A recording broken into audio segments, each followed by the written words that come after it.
అక్కినేని అఖిల్ హీరోగా తెరకెక్కిన pan India movie agent. Surender Reddy making లో తెరకెక్కిన ఈ సినిమా హిందీలో తప్ప సౌత్ మొత్తం రిలీజ్ అయింది. వరల్డ్ వైడ్ గా థియేటర్స్ లో సందడి చేస్తోంది. మరి మాస్ యాక్షన్ డ్రామాతో అఖిల్ హిట్ మెట్టెక్కాడా?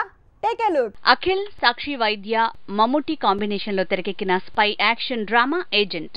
హిందీ మూవీ పఠాన్ స్టైల్లో తెరకెక్కిన ఈ సినిమా వరల్డ్ వైడ్ గా విడుదలైంది. అతి కష్టం మీద మోస్ట్ ఎలిజిబుల్ బ్యాచులర్ తో గట్టెక్కిన అఖిల్ మాస్ యాక్షన్ రూట్ లో మరోసారి తన అదృష్టం పరీక్షించుకునే టైం వచ్చింది. రాయ్ ఏజెంట్ గా మారాలనేది హీరో రిక్కీ కోరిక.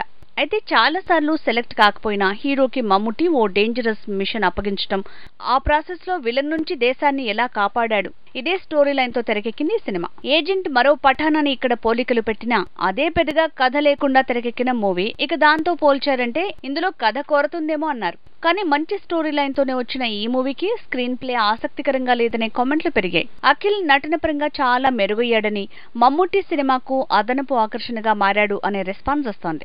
ఇక సురేందర్ రెడ్డి అఖిల్ ని బానే చూపించినా కథనం విషయంలో వీక్ నరేషన్ అనేస్తున్నారు. మ్యూజిక్ పర్లేదనే టాక్ పెరిగింది. ఊర్వశి రౌటేలా పాట పేలింది. సాక్షి గ్లామర్ సినిమాకి మెరుపులు అద్దటానికి సరిపోయింది. ఏజెంట్ ఫన్నీ యాక్షన్ డ్రామా నుంచి కన్ఫ్యూజన్ యాక్షన్ డ్రామా వైపు అడుగులేసిందనే టాక్ కూడా పెరిగింది. ఏదేమైనా 80 కోట్ల బడ్జెట్ తెర మీద కనిపించట్లేదనే కమెంట్ తో పాటు కథనంలో లోపాలున్నాయనే టాక్. ఇలా మొత్తంగా ఏజెంట్ కి మిక్స్డ్ టాక్ వచ్చేలా చేస్తుంది.